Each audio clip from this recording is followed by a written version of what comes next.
იყო და რატომაც აღინიშნება არის ის, რომ იოანე ნათლისმცემლის შობით იწყება ფაქტიურად ახალი აღთქმის ხარება, როგორც აი ილოსტრებში თუ გიუსმენთ ყურადღებით, რომ დღეს გაცხადდა ეს ნათელი, იმიტომ რომ ჯერ კიდევ მისელში მყოფმა იწინასწარმეტყველმა, როდესაც ღვთისმშობელი დაინახა დედამისმა ელისაბედმა, აი მისელში შეკრთა და დედამისი აწინასწარმეტყველა. ანუ იოანე წინასწარმეტყველმა დედამისი აალაპარაკა, შეიძლება ესე ითქვას, ყოვლადწმინდა ღვთისმშობლის დანახვის თანახმად. ამიტომაც განსაკუთრებულია მისი ღვაწლი ბუნებრივია და განსაკუთრებულია მისი შობაც. ნახეთ, როგორ საოცრად ხდება ეს ამბავი.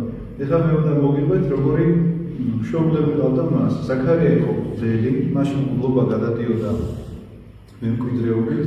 ეხლა ესე ჩვენთან რო არის, ესე არა რომ ვინმე თქვა ღირსეულ პიროვნებას გამოარჩევს ეკლესია და ითქვის, რომ ეხლა გლობის ღირსია განათლებით, ნეობით რაღაცა ყველანაირად დაგმოყოფილებს ამ სტანდარტებს და მე უდლავ ხელდასხმა მოხდება, მაშინ ესე არის. ღვთელი რომ ყოფილიყავი, აუცილებლად აარონის შთამომავლობაში უნდა დაბადებულიყავი. აარონის შთამომავლად თუ არ იყავ, ისე გლობას ვერ მიიღებთ.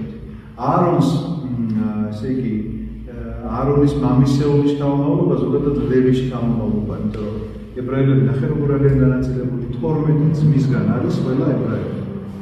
ამ 12 ძმიდან ნახეთ ჩამონათვალო არის უბრალოდ ერქვა რუბენი, მერე ერქვა სიმეონი, მერე ერქვა ლევი, ანუ მესამე ძმას ერქვა ლევი, ამ ლევის შთამომავლები არიან სამღვდელო პირები, ოღონდ არა ყველა, არამედ რომლებიც აარონის შთამომავლობაში იბადებიან. სხვა ლევის შთამომავლები არიან ტაძრის მსახურები, უბრალოდ რომლებიც მონაწილეობას იღებენ ყველაფერს თქვათ ეხმარებიან, მაგრამ ლევის სხვა შთამომავლები აარონის გარდა არის ჩათვალეთ ახლა თანამედროვე სამყაროში სტიქაროს ნებრივები. და უშუალოდ აარონის შთამომავლები არიან მღვდლები. შესაბამისად იოანე ნათლისმცემელს აქვს მღვდლობის, ესე იგი პრესტიჟიც კი ამ შემთხვევაში, იმიტომ რომ დაიბადა მის შთამომავლობაში ზაქარიას შვილი. და ზაქარია გახლავთ მღვდელი, რომელსაც მაშინდელი ტაძრის მოწყობა ასეთი იყო, რომ აი ესეთი ახლა წარმოიდგინოთ, ერთი გამყოფია საკურთხეველი, იქ რომ მეორე გამყოფი იყოს კიდე, ამას ქვია წმინდათა, იმის იქეთა ნაწილს ერქვა წმინდათა წმინდა. აი იმის იქეთა ნაწილში წმინდათა წმინდათაში წელიწადში ერთხელ უნდა შესულიყო მღვდელმთავარი. შესვლის უფლება არავის არ ჰქონდა. ეს დაკეტილობა ნიშნავდა, განასახიერებდა იმ სიმბოლოს, რომ ჯერ ესე იგი გამოხსნა არ იყო მომხდარი, შესაბამისად ცოდვით დაცემული ადამიანი ყველა მიდის ჯოჯოხეთში. ვერავინ ვერ შედის წმინდათა წმინდათაში. მათ შორის დიდი წმინდანებიც კი მოსე, აბრაამი, აარონი თვითონ, რომელსაც გლობის ესეთი მიეცა პატივი და ნიჭი, ისიც კი ჯოჯოხეთში ზის და ელოდება გამოხსნის აი ამ დიდ მისტიურ საიდუმლოებას, რომელიც არის ქრისტე ღმერთის ჯვარცმა. შესაბამისად, ზაქარიას, როდესაც უწევდა მორიგეობა, როგორ მღვდლობდნენ, ეხლა ძველი აღთქმის მღვდლები. ეხლა ამ შთამომავლობაში ერთი და ორი კაცი ხო არის, რა თქმა უნდა, ბევრი იყვნენ და ყველა ერთად ყოველი მსახურები. ამიტომ ჰქონდათ განაწილებული კვირეები. აი მაგალითად, მე ვიყავი, ვთქვათ, ივლისის პირველ კვირაში მღვდელი და ტაძარში მსახურება მევალებოდა. ანუ მე უნდა მოსულიყავი და დილის მსხვერპლი შეწირვა და საღამოს მსხვერპლი შეწირვა, მსხვერპლი ორჯერ მინიმუმ უნდა შეწირულიყო და ეს მსხვერპლი იყო, რომ სისხლიანი მსხვერპლზე ზაფხული უნდა დაკმულიყო, სისხლი უნდა სხურებულიყო, მოკლედ დასაკლავებელი ცალკე ჰქონდათ, რაღაც ესეთი მოწყობა ჰქონდა ძველი აღთქმის ტაძარს. მოკლედ ეს ცოტა ესეთი თემა სხვაგან წაგვიყვანს და ავწდებთ ოჯახის ისტორიას, თორემ ძალიან საინტერესოა მოგითხრათ, ეს მსხვერპლი შეწირვა უნდა აღესრულებოდეთ. როდესაც კმევა შეხვდაო, ანუ შევიდა შიგნით არის შესული, ამ იქეთ მხარეს ამბობენ რომ თითქოს წმინდათა წმინდათაშია, მაგრამ არა, წმინდათაში არის შესული და როდესაც კმევა შეხვდა, გამოეცხადა ანგელოზი და ეუბნება რომ შენ შვილი გეყოლა.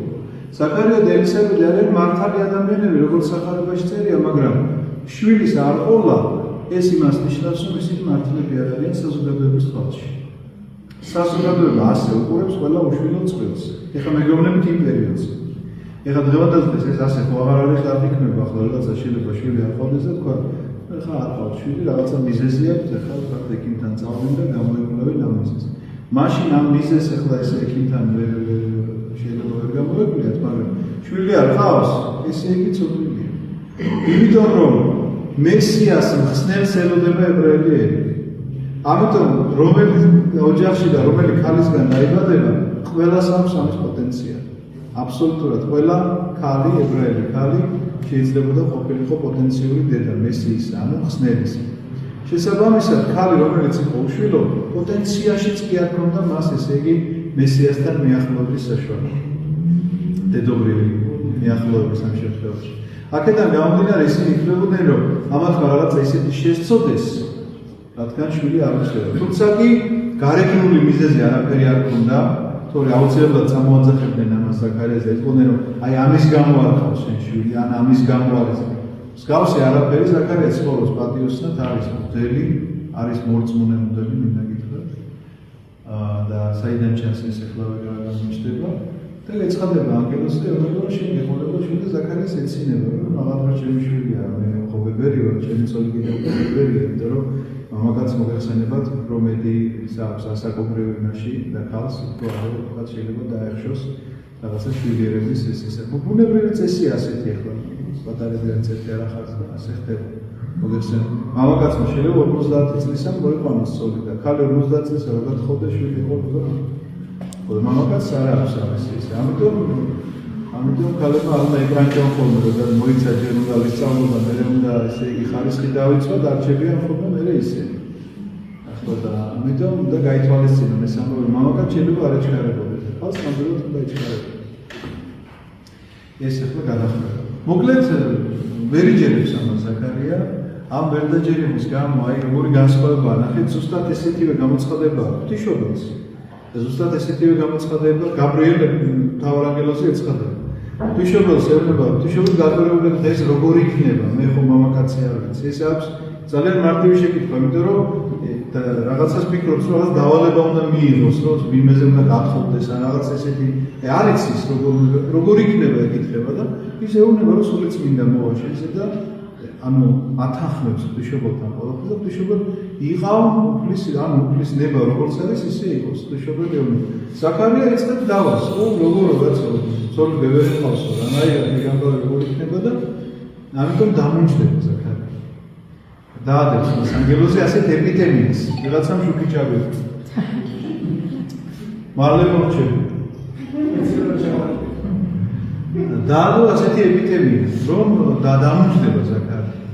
და ყველაზე საინტერესო იცით რა, მიუხედავად იმისა, რომ ასეთი განსაცდელი შეემთხვა ზაქარიას და ასეთი დამუნჯდა კაცი წარმოედგინეთ.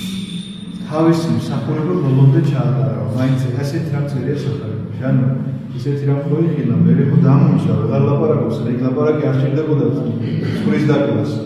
მაგრამ მსახურება ბოლომდე თავისი კვირეული ჩაათავა, ამის შემდგომ ბრუნდება სახლში და ძალიან მალე გამოჩნდება, რომ ელისაბედი დაფერმდება მართლაც და ეს ისე იგი უნაყოფო საშო, როგორც აი ლოცვებში ეწერა, აღმოჩნდება, რომ გახდება შვილი.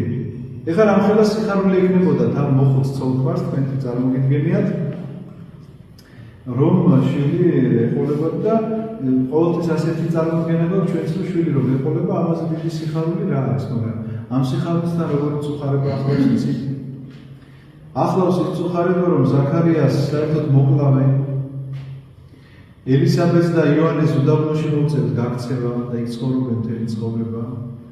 და იქ იზრდება იოანე ფაქტიურად უდაბნოს კაცია, ამიტომაც არის აკლემის ბეწვით შემოსილი. ესეც არ არის შემთხვევითი აკლემის ბეწვით რომ არის. იქ ცხოვრობს მთელი ცხოვრება და არის მოკლედ საზოგადოებაში ძალიან დიდი ავტორიტეტს მოიხვეჭს იოანე თავისი პირადი ცხოვრების გამო და ვიციან რომ რაც დაიბადა იმის შემდგომ ნაზარეველია, ნაზარებელობა ეწოდებოდა აღთქმას, როდესაც ებრაელები დებდნენ ასეთ აღთქმას, ოღონდ ეს აღთქმა შეიძლება ყოფილიყო დროებითი. აი მაგალითად ნაზარეველი იქნება 1 წლის განმავლობაში. ეს იმას ნიშნავს, რომ აღარ შევიჭრით მას, წვერს, აღარ გავეკარები არანაირ ალკოჰოლურ სასმელს, აღარ ცხოვრობ ოჯახში, თქვა ცოლი თუ მყავს რაღაცა ცალკე ვარ მისგან. რაღაცა ღვთისმსახურებებში ვარ გამუდმებულად ჩართული და აი ესეთი აღთქმა შეიძლება დავდო 1 წლიანი, შეიძლება დავდო 5 წლიანი და მის შემდგომ, როდესაც აღთქმა მთავრდებოდა, მოდიოდნენ თმას იმარსავდნენ და სხვებს წირავდნენ და ესეთი მოკლედ ესეთი ტრადიცია არსებობდა ებრაულ საზოგადოებაში და ეხლა იოანე იციან, რომ განაერთი წლით დავაწყო. რაც დაიბადა იმის შემდგომ ნაზარეველი. იმის შემდგომ უდაბნოს კაცია და ძალიან დიდი ავტორიტეტია საზოგადოებაში. ამიტომაც იოანეს დამოწმება იყო ძალიან მნიშვნელოვანი, რომ იოანე ამოწმებს მასზე, რომ აჰა ტარიგი ღვთისა, რომელსაც იესო ქრისტე ნანახი იქამდე კი არ ყავდა. პირდაპირ უდაბნოდან გამოვიდა და დაიწყო 30 წლის რომ გახდა, 30 წლამდე ისინი არ გადაგებდნენ, გამოვიდა და დაიწყო გადაგება, მოინანიეთ რამეთო მოახლოებული არის სასופრელი ცართა და იწყებს შეგონებას, ვინ როგორ უნდა მოინანიოს, სიტუაციები მოდიან და ეკითხებიან, ჩვენ რა უნდა ვქნათ, ჩვენ რა უნდა ვქნათ, აი მოდიან ჯარისკაცები ეკითხებიან, ჩვენ რა უნდა დაჟერდეთ იმას, რაც გავს. იმაზე ზედმეტი რაღაცა უკანონო გზით არ უნდა ღვთამის სახით რაღაცებით არ უნდა მოითხოვოთ და უნდა დააჯერდეთ იმას, რაც გავს. აი როგორ არიგებს იოანე და რაც თავარია დაინახავს თორე იესო ქრისტეს გაიშვეს ხელს მისკენ და იხვის, რომ აჰა ტარიგი ღვთისა.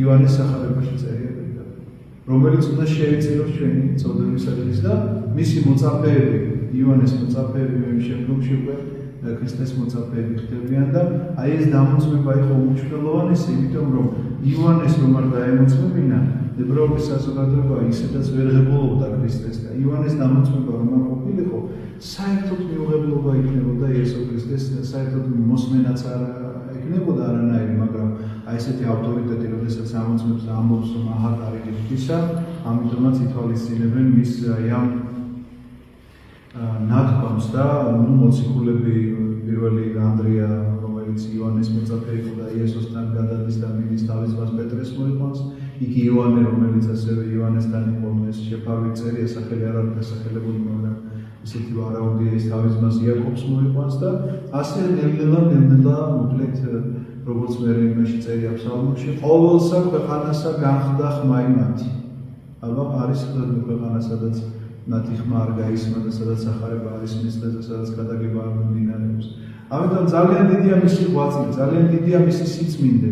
ამიტომაც ამბობს მაცხოვარი მასზე, რომ დედათა შორის ვინც არის შობილი, ყველაზე უპირატესი. დედათა შობილი ვინც არის. ოღონდ ვინ იგულისხმება ამაში, იცი, დედათა შორის. აი მაგალითად ადამზე უპირატესი არ არის. იმიტომ რომ ადამი დედათა შორის არ შობილი. ადამი პირველია მაინც. და ღვთისმშობლის რა თქმა უნდა პირველია, რომ ის უპატიოს ეს ქერუბიმებზე და სერაფიმებზე. შესაბამისად, იოანე ნათლისმცემელი ძალიან დიდია, ის არის აერთიანებს ორ ესე იგი ძალიან დიდ დროის მონაკვეთს, ეს არის ძველი აღთქმისა და ახალი აღთქმის გასაყარი, ამიტომაც წერან გითხარი და მოკლედ გეტყვით და ამით დავამთავრებ, რომ აღარ დაგღალოთ გვიანია. აკლემის ტყავიაც შეამეთ, იცით რატოაც აკლემის ტყავი. ესეც სიმბოლური იყო და რა სიმბოლური? განიყოფოდა მოკლედ წმინდა და არაწმინდა ცხოველი. აი მაგალითად, ძველ აღთქმაში ასე იყო, რომ ცხოველი, რომელიც იცოხნის, წმინდად ითვლება, მაგრამ რომელსაც ჩლიქი გაუყოფელი აქვს, ის არაწმინდად ითვლება. შესაბამისად, ვთქვათ, ძროხა რომ წმინდა ცხოველად ითვლება, იმიტომ რომ იცოხნის და ამავდროულად ჩლიქი გაყოფილი აქვს, აკლემს აქვს ესეთი რამ, რომ აკლემი იცოხნის, მაგრამ ჩლიქი გაუყოფელი აქვს. ანუ ამ ამოცოხნის მიხედვით წმინდა და ჩლიქის მიხედვით არაწმინდა. იოანე ნათლისმცემელს აკლემის ტყავი იმიტომაცია, რომ ის ძველი აღთქმის წინასწარმეტყველია, მაგრამ ამავდროულად ახალი აღთქმის მოციქულია.